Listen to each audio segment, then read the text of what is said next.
Never have I actually thought Trump was my daddy. And Kamala is not our mommy. Now, I realize Drew Barrymore has an effed up mom who put her into the spotlight at this young age and let her do drugs and drink when she was, I think, in the single digits or like 12 at the oldest. That's a sickness, right? She's platformed these people. She leaned in and woke. Now she wants to get away with on Bill Maher. If you've changed, then own that. Own how you've changed, how you've seen the error of your ways. How you won't be kneeling down to the transgender cult anymore. And I'll listen to you. A lot of people have evolutions. I will listen to you. Right now, I think you're just saying what you think you need to say to be popular with Bill Maher's audience. All right. Let's talk about this absolute train wreck of an interview, because honestly, I don't know whether to laugh, cringe, or pour myself a double whiskey just to get through it. Drew Barrymore. Yes, the same Drew Barrymore who once literally got on her knees in front of Dylan Mulvaney, sat down with Bill Maher recently, and let me tell you, this was not the redemption arc she thought it was going to be. Now, before we even break down what went wrong, can we just pause for a second and talk about Drew Barrymore? Because here's the thing, she's not just another celebrity. She's Hollywood royalty, a child star who's been in the spotlight literally since she could walk. But with that spotlight came chaos. This is someone who was pushed into fame at an insanely young age, reportedly drinking and doing drugs when she was basically still in single digits. That kind of childhood messes you up, period.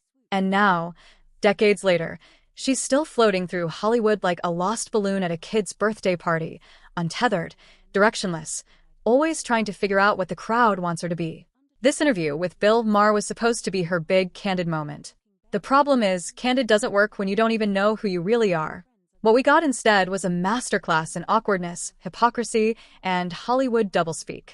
And then Megyn Kelly swoops in. Megyn Kelly didn't just critique Drew Barrymore. She obliterated her. I mean, she took a scalpel to Barrymore's carefully polished image and sliced it open for the world to see. And honestly, it was brutal, but it was also fair. Real. He had on Drew Barrymore, this again on the podcast, and listen to what she said in SOT 28. You have a lot of bravado about what you think is the truth or not, but it's just so refreshing. Like, you were doing this before it was so dangerous. Still dangerous. And it is just way too dangerous now, Yeah. but you're still doing it. It's slightly less dangerous than it was 2 years ago because we did have a vibe change. And because the Democrats lost so badly in 2024, the blush is off the rose on left-wing censorship and, oh my God, you can't say that. Stop telling me what I can do, what I can say, what I can think, who my heroes are supposed to be. Just get the fuck off. So here's the setup. Drew sits across from Bill Maher, nodding along while he talks about free speech. Bill makes this point, that under Trump, you could actually speak your mind, but under Biden, it feels like walking through a minefield barefoot. One wrong word and boom. Career gone, friendships gone, reputation gone. And whether you like Bill Maher or not, you can't really deny he's got a point. We all saw it. People getting canceled for tweets from 10 years ago, careers destroyed overnight because they dared to say something the woke mob didn't like. It wasn't paranoia, it was real. But here's where Drew Barrymore steps in and completely fumbles the ball. She leans in, wide-eyed, and says, "Oh, it's still too dangerous to speak your real opinions." And I had to stop and ask myself, Drew, dangerous for who exactly? Because let's not forget, this is the same woman who happily platformed Kamala Harris and gushed over Dylan Mulvaney like they were the saviors of humanity. So he's saying what he's always said, to his credit. He's been very consistent. But there you have Drew Barrymore. Drew Barrymore talking about how it's still too dangerous to speak out with your real opinions. So what are her real opinions? Because just like Jimmy Kimmel and Sarah Silverman, she's been fueling the fire of wokeism for years. Who could forget how she humiliated herself next to fake, quote unquote, woman, meaning a man, Dylan Mulvaney, who came on her show and was treated like Jesus. Where was all this concern about free speech when people were getting silence left and right under Democrat rule? Back then, Drew was perfectly happy to sip the woke Kool-Aid. She didn't just drink it, She bathed in it. So Megyn Kelly calls it out, and she does it in the way only Megyn Kelly can. Razor sharp, no mercy. She basically says, look, Drew, if you've had a change of heart, then own it. Say it out loud. Admit that you were wrong. Admit that you bent the knee to the transgender cult and you regret it. Admit that you're not going to keep fueling the fire of woke insanity that people would actually respect. But instead, Drew does the Hollywood shuffle. She says whatever she thinks will make her sound good in the moment, especially in front of Bill Maher's audience, which is probably the last crowd on earth that wants to hear more woke nonsense. Oh my God, there's so much wrong with that clip. It's stomach turning. She leftists need to learn the number one lesson of being happy in life. Do not lean into your problems. Don't lean into crazy. Everyone's had crazy in their lives. The successful, sane ones do not obsess over it, do not want to relive it over and over, do not want to talk about it night and day on their show, do not talk about things like the ground feels safe to me. And they certainly do not literally bend the knee to the cult of transgenderism, Drew, and then talk about how, gee, it feels so dangerous. It's so dangerous, still too dangerous to say how you really feel. About what? What is it? Do you have a reversal on that issue? And here's where it gets interesting, because Megyn raises a question that's worth really thinking about. Maybe Drew Barrymore actually has changed.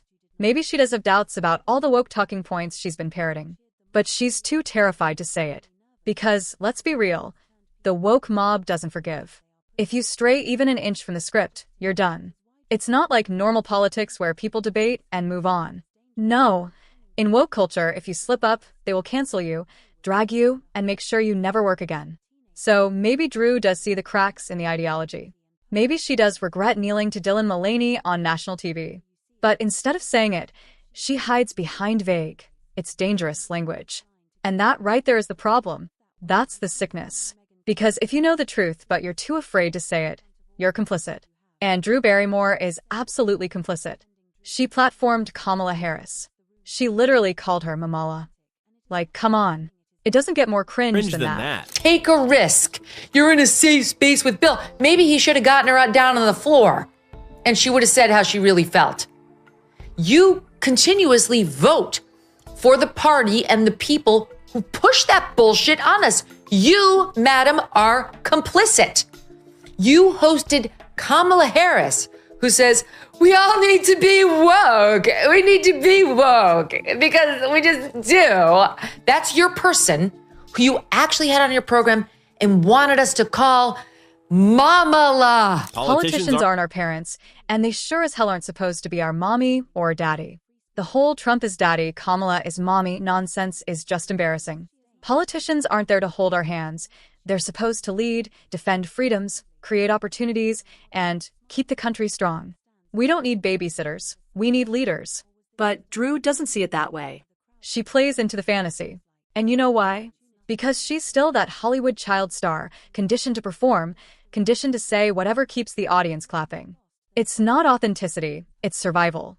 And that's what makes this whole thing so sad. When we lift each other up, we all rise with the mouth quivering, just like the hideous to Dylan.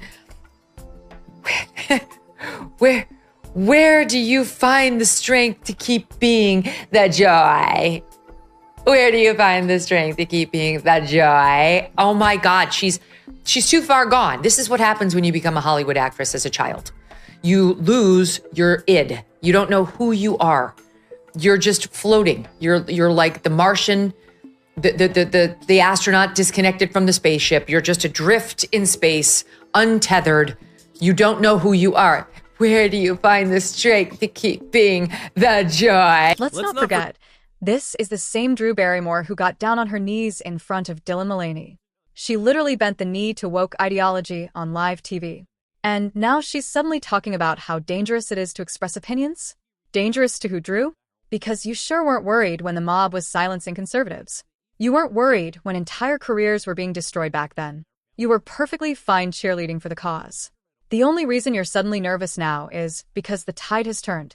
Americans are over it. People are mocking woke culture, pushing back against it, and you can feel the shift. That's why Drew is panicking. It's not dangerous anymore to speak the truth. It's dangerous to keep clinging to the woke narrative when everyone else is waking up. He's not joyful, okay? He's a sick person, Dylan Mulvaney. He, I believe, may have had his chopped off. He's taking massive amounts of hormones. He's pretending that he is something other than what he is. And I believe, and many others believe too, because he really wants to be famous. He's been wanting to be famous for many, many years. He wasn't able to make it as a man or a gay man or a non-binary man, and now has gone full Eloise. And that's something that you think is brave, and you celebrated it openly on your show and told others that they should too. And look, let's be fair for a second. Drew Barrymore didn't exactly have the most stable upbringing. Hollywood chewed her up and spat her out before she even hit her teenage years. That leaves scars. It leaves you confused about who you are, always chasing approval, always looking for the next script to follow. And you can see it in her interviews. She's not grounded. She's floating. She's always trying to find the safe line that will make everyone like her. But here's the thing, when you live like that, you end up pleasing no one. And Megyn Kelly nailed that. She basically said, be yourself at a minimum in front of all crowds. If you've changed, then own it. If you haven't, then stop pretending you have. Because right now, Drew is just saying whatever she thinks the audience wants to hear. And that, my friends, is the definition of inauthentic. And the hypocrisy isn't just annoying, it's dangerous. Because Drew Barrymore has a platform. She reaches millions of people. And when she pushes woke nonsense one day and then tries to play the free speech is dangerous card the next, she's not just confusing. She's contributing to the very culture that silences people. She is part of the problem. The nonsense about, who dislikes me the most? Me. Oh my God, this woman has a national platform where she's passing on this craziness to God knows how many viewers. And then we all need a mom? Like, how crazy is that? No, we don't. We all had a mom, believe it or not. Some were good, some weren't great, some were amazing. I'm lucky enough to be in that category. I certainly don't need my politician to be my mom, okay? Not at all. We joke about Trump being daddy because that NATO Secretary General referred to him as such. And it's sort of a joke, like dad's home. He's not actually our dad. And by the way, I lost my dad when I was young. Never have I actually thought Trump was my daddy. And Kamala is not our mommy. Now, I realize Drew Barrymore has an effed up mom who put her into the spotlight at this young age and let her do drugs and drink when she was, I think, in the single digits or like 12. But here's the kicker. Maybe she hasn't really changed at all. Maybe the whole thing was just an act. Think about it. She knows Bill Maher's audience isn't exactly woke-friendly. So instead of going full progressive, she tones it down. She nods. She smiles. She pretends like she gets it. But do we really believe she suddenly had a political awakening? Or was it just a performance tailored for the room she was in? Given her history, I'm leaning toward performance. That's a sickness, right? She's platformed these people. She leaned into woke. Now she wants to get away with on Bill Maher saying it's too dangerous to say how you really feel. About what? You are the one who's been fueling the fire that you now seem to be calling dangerous. I mean, just like the hypocrisy. Be yourself at a minimum in front of all crowds, okay? If you've changed, then own that. Own how you've changed, how you've seen the error of your ways. How you won't be kneeling down to the transgender cult anymore. And I'll listen to you. A lot of people have evolutions. I will listen to you. Right now, I think you're just saying what you think you need to say to be popular with Bill Maher's audience. And while we're here, let's talk about Bill Maher's point about The View, because he nailed it. He basically said that Whoopi Goldberg and Joe Scarborough aren't exactly the best advertisement for women right now, and he's right. Those two have some of the most bizarre, detached from reality takes on politics you'll ever hear. Whoopi has practically turned woke nonsense into an art form, while Joe can't go 2 minutes without bringing up Trump like he's Beetlejuice. It's exhausting, and it's exactly why so many people don't trust mainstream talk shows anymore. They're not about truth or thoughtful debate. They're about pushing a narrative. And people are tuning out because they're sick of being lectured. Here's another comment by Bill on some ladies on The View, SOT 31. I love Whoopi and Joe. Those are the two I really know. And I did it like a year ago, and I liked everybody, but I don't know if they're really this moment the best advertisement for women. They just. It's a format, that show. They say some things that are just like not helpful, like say to elections. I mean, it's just, Yeah, they actually are sitting on the floor. And still, she wasn't able to say what's real. Okay. Everyone who watches the show knows that he's right about that, too. So here's where this all lands. Drew Barrymore had a chance. She had a golden opportunity to show growth, to admit past mistakes, to say something real. Instead, she danced around the issue, hid behind vague statements, and ended up looking more lost than ever. And Megyn Kelly? She called it exactly as it is. At the end of the day, people don't want polished Hollywood doublespeak. They want honesty. They want authenticity. They want leaders and voices who actually say what they mean, even if it's controversial. Drew Barrymore failed that test. And unless she learns to actually own her opinions, whatever they may be, she's going to keep sinking further into irrelevance. But hey, that's just my take. What do you think? Do you believe Drew Barrymore is really changing her views? Or is she just playing whatever role she thinks will keep her audience clapping? Drop your thoughts in the comments. I want to hear from you. And don't forget to smash that like button, hit subscribe, and share this video with someone who needs to see through the Hollywood smoke and mirrors. Because this story isn't just about Drew. It's about all of us, and whether we're willing to stand up for what we believe, even when it's not popular.